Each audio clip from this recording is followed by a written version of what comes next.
হাতে মাত্র কটা টাকা আর বুক ভরা নিখাদ ভালোবাসা। এমনই পুঁজি নিয়ে সোনার দোকানে পা রাখলেন এক বৃদ্ধ। পাশে তার চিরসঙ্গী স্ত্রী। সারা জীবনের জমানো অর্থ দিয়ে তিনি স্বপ্ন দেখেছিলেন প্রিয় মানুষটিকে একটি গয়না উপহার দেয়ার। কিন্তু আলো ঝলমলে সেই দোকানে দামি দামি অলংকারের ভিড়ে সেই বৃদ্ধ কি পেরেছিলেন স্ত্রীর মুখে একটুখানি আনন্দের হাসি ফুটিয়ে তুলতে?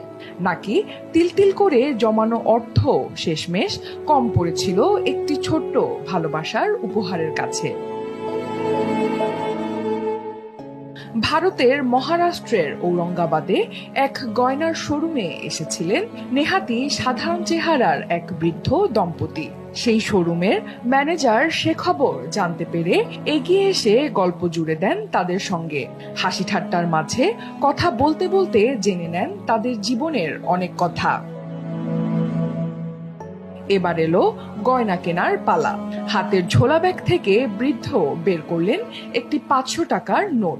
একে একে 10